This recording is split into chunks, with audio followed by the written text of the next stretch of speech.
नमस्कार दोस्तों। आज के इस मास्टर क्लास एक्सप्लेनर में हम एसएससी जीडी एग्जाम्स के सबसे हाई यील्ड क्वेश्चंस को डिकोड करने वाले हैं। ये बिल्कुल एक फास्ट पेस्ड और गेमिफाइड रिवीजन होने वाला है, जहां कॉन्सेप्ट्स सीधा आपके दिमाग में फिट हो जाएंगे। तो चलिए सीधे शुरू करते हैं। आज का हमारा फोकस इन 5 क्रूशियल टॉपिक्स पर होगा।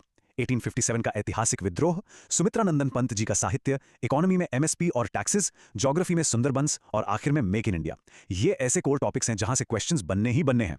सबसे पहले आते हैं हिस्ट्री के हाई स्टेक्स सेक्शन पर, यानी 1857 का विद्रोह। ये एक ऐसा टॉपिक है जिसे आप बिल्कुल स्किप नहीं कर सकते। तो पहला सवाल ध्यान से सुनिए। 1857 के विद्रोह के दौरान सर हेनरी लॉरेंस ने कहां पर ब्रिटिश रेजिडेंसी की रक्षा की थी? क्वेश्चन सिंपल लगता है, बट एग्जाम पर्सपेक्टिव से ये लिटरली एक गेम चेंजर है। ऑप्शंस हैं दिल्ली, कानपुर, लखनऊ या फिर झांसी। और यहां सही जवाब है लखनऊ। अब इसके साथ एक और बहुत जरूरी फैक्ट याद रखिएगा। लखनऊ में इस विद्रोह का नेतृत्व बेगम हजरत महल ने किया था। ये दोनों बातें अक्सर एग्जाम्स में एक साथ पूछी जाती हैं, तो इन्हें ध्यान में रखना एब्सोल्युटली क्रूशियल है। इसी से जुड़ा एक और सवाल देखते हैं। इस विद्रोह को लखनऊ में किसने दबाया था? ऑप्शंस पर गौर करिए। डलहौजी, कैनिंग, कॉलिन कैंपबेल या क्लाइव। सही जवाब है कॉलिन कैंपबेल। अगर आपको पिछला लखनऊ वाला डिटेल याद है तो उसको लिंक करना आपके लिए बहुत आसान हो जाएगा। अब थोड़ा आगे बढ़ते हैं और चलते हैं लिटरेचर यानी साहित्य की तरफ। यहां सुमित्रा नंदन पंत जी जैसे साहित्य के दिग्गज हमेशा से हाईली टेस्टेड टॉपिक रहे हैं। तो सवाल यह है, सुमित्रा नंदन पंत जी को अपना ज्ञानपीठ पुरस्कार किस कृति के लिए मिला था? लिटरेचर सेक्शन में ये एक ऐसा सवाल है जो लगभग हर बार घूम फिर कर आता ही है। क्या वो कामायनी थी, चिदम्बरा, गोदान या गीतांजलि? इसका करेक्ट आंसर है चिदम्बरा। और एक कमाल का फैक्ट आपको बताऊं, पंत जी पहले हिंदी लेखक थे जिन्हें यह पुरस्कार मिला था। साथ ही इन्हें प्रकृति का सुकुमार कवि भी कहा जाता है। ये एक्स्ट्रा डिटेल्स आपके स्कोर को सीधा बूस्ट करेंगे। एक और मस्ट नो क्वेश्चन देखिए। छायावाद के स्तंभ यानी पिलर्स किसे माना जाता है? यहां 4 ऑप्शंस दिए गए हैं, लेकिन आपको सीधा पहले ऑप्शन पर फोकस करना है। पंत, निराला, प्रसाद और महादेवी। इन चारों नामों को एक ग्रुप की तरह याद कर लीजिए। एक बार ये नाम सेट हो गए तो समझिए छायावाद एरा समझना इनक्रेडिबली आसान हो गया।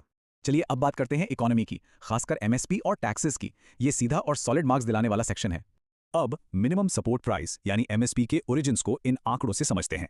यह सिस्टम पहली बार 1966-67 में लागू किया गया था। सबसे पहली फसल जिसे कवर किया गया वो थी गेहूं, और इनिशियल प्राइस था सिर्फ 54 रुपए। सोचिए, इन 3 छोटी छोटी डिटेल से आपके इकोनॉमी के 3 अलग अलग हाई स्कोरिंग एग्जाम क्वेश्चंस पूरी तरह कवर हो जाते हैं। एमएसपी से ही जुड़ा अगला सवाल देखते हैं। एमएसपी की सिफारिश आखिर करता कौन है?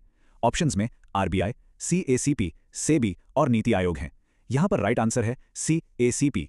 पर वेट, एक कैच है यहां। सिफारिश भले ही सीएसीपी करता हो, पर एमएसपी पर फाइनल डिसीजन हमेशा सीसीईए लेता है। इस फर्क को याद रखना बहुत जरूरी है दोस्तों। अब आते हैं फाइनेंस कमीशन पर। संविधान के किस आर्टिकल में वित्त आयोग का प्रावधान मिलता है? 270, 280, 300 या 360? इसका बिल्कुल क्लियर आंसर है आर्टिकल 280। साथ में एक और फैक्ट भी ऐड कर लीजिए कि वर्तमान में 15वें वित्त आयोग के अध्यक्ष एनके सिंह हैं। और अब ये नंबर देखिए, 41%। ये आंकड़ा अपने आप में एक पूरा कॉन्सेप्ट है। ये उस एग्जैक्ट परसेंटेज को दर्शाता है जो राज्यों को टैक्स डिवोल्यूशन के रूप में दिया जाता है, जिसकी सिफारिश इस 15वें फाइनेंस कमीशन ने की थी। एग्जाम में इन डायरेक्ट नंबर्स को ध्यान रखना आपको फॉर श्योर फायदा देगा। तो इकोनॉमी के बाद अब थोड़ा ज्योग्राफी की तरफ चलते हैं और स्पेसिफिकली भारत के सबसे प्रोमिनेंट नेचुरल लैंडमार्क्स में से एक सुंदरबंस डेल्टा पर फोकस करते हैं। सुंदरबंस असल में एक ट्रायंगुलर आकार का डेल्टा है जो गंगा और ब्रह्मपुत्र नदियों के मिलने से बनता है। ये अपने घने मैंग्रोव जंगलों और सुंदरी पेड़ों के लिए पूरी दुनिया में फेमस है। अब ध्यान दीजिए, इस एक स्टेटमेंट में ही आपके 3 पोटेंशियल एग्जाम क्वेश्चंस के आंसर्स छिपे हैं। नदियां, जंगल का टाइप और पेड़ का नाम।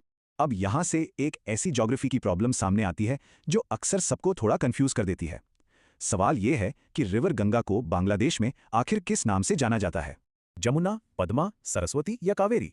The correct answer is Padma. अब यहां जो थोड़ा कंफ्यूजन होता है उसको क्लियर कर लेते हैं। ब्रह्मपुत्र नदी को बांग्लादेश में जमुना कहा जाता है, राइट? तो गंगा हुई पद्मा और ब्रह्मपुत्र हुई जमुना। आई होप अब ये रीजनल नाम हमेशा के लिए क्लियर रहेंगे। आइए अब अपने आखिरी सेक्शन की तरफ बढ़ते हैं। मॉडर्न इंडिया और मेक इन इंडिया इनिशिएटिव।